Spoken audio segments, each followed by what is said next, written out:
భారత రాష్ట్రపతి భవనం దేశానికే గర్వకారణం. అయితే ఆ భవనానికి మరింత టీవీని రాజసాన్ని తెచ్చేదెవరు? అవి మనుషులు మాత్రమైతే కాదు, ప్రెసిడెంట్స్ బాడీగార్డ్లోనే అశ్వాలు. అవును, ఇవి సాధారణ గుర్రాలు కావు. సూర్యుని పుత్రులుగా, శక్తికి విశ్వానికి ప్రతీకలుగా నిలిచే దివ్య రూపాలు. భారత రాష్ట్రపతి ఎక్కడికి వెళ్ళినా ఆయన రథానికి ముందు నడిచే ఈ గుర్రాల డెక్కల చప్పుళ్ళు వింటేనే శత్రువు గుండెల్లో రైళ్లు పరిగెడతాయి. రాష్ట్రపతి భవన్ తాజాగా విడుదల చేసిన ఓ వీడియో ఇప్పుడు దేశవ్యాప్తంగా ప్రతి ఒక్కరిని ఆకర్షిస్తోంది. అసలు ఈ గుర్రాల ప్రత్యేకత ఏంటి? వీటిని ఎలా ఎంపిక చేస్తారు? ఆ ఆసక్తికరమైన కథ ఏంటో ఇప్పుడు తెలుసుకుందాం. ఈ రెజిమెంట్కు దాదాపు 250 ఏళ్ల చరిత్ర ఉంది. 1773లో ప్రారంభమైన ఈ ప్రెసిడెంట్స్ బాడీగార్డ్ రెజిమెంట్ భారత సైన్యంలోనే అత్యంత పురాతనమైంది, అలాగే విశిష్టమైంది కూడా. స్వాతంత్రం వచ్చిన తర్వాత దేశ తొలి రాష్ట్రపతి డాక్టర్ బాబు రాజేంద్ర ప్రసాద్ గారి నుంచి నేటి రాష్ట్రపతి ద్రౌపది ముర్ము గారి వరకు అందరికీ రక్షణగా, ఒక గౌరవ సూచికగా ఈ దళం సేవలందిస్తోంది.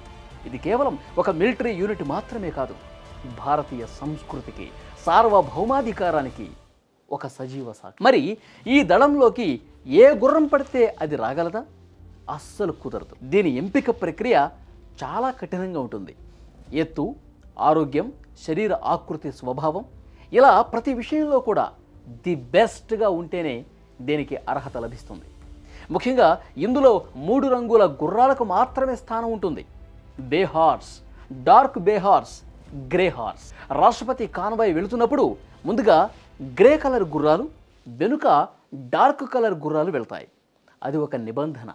ఆ దృశ్యం చూసేందుకు నిజంగా 2 కళ్ళు చాలవు. ఏవి పడితే ఆ గుర్రాలను తీసుకోరు. సుమారు 5 ఏళ్లు నిండిన యువ గుర్రాలను దీనికోసం ఎంపిక చేస్తారు. ఆ తర్వాత దాదాపు 2 ఏళ్ల పాటు కఠోరమైన శిక్షణ ఉంటుంది. తుపాకీ శబ్దాలకు భయపడకూడదు, జనం మధ్యలో బెదిరిపోకూడదు, క్రమశిక్షణ తప్పకూడదు. ఇక్కడ మరొక విశేషం ఏంటంటే, గుర్రానికి దానిని నడిపే సైనికుడికి మధ్య ఉండే బంధం. సైనికుడు తన రోజులో 70% సమయం ఆ గుర్రంతోనే గడుపుతాడు. దానికి స్నానం చేయించడం, తినిపించడం, రెడీ చేయటం అదొక బాధ్యత కాదు, ఒక స్నేహం. ఆ ప్రేమ ఉంది కాబట్టే అవి యజమాని మాటను పోలో గ్రౌండ్ అయినా, రిపబ్లిక్ డే పరేడ్ అయినా ఈ గుర్రాల టీవీ ముందు మరేదీ సరిపోదు. ఈ వీడియో ద్వారా రాష్ట్రపతి భవన్ చెప్పేది ఒకటే: ఇవి కేవలం జంతువులు కాదు, భారతీయ సైనిక పటిమకు, మన సంప్రదాయానికి నిలువుటద్దారు. దేశాధినేతకు రక్షణగా నిలిచే ఈ మూగజీవాల త్యాగం, క్రమశిక్షణ నిజంగా అద్భుతమే అని చెప్పాలి.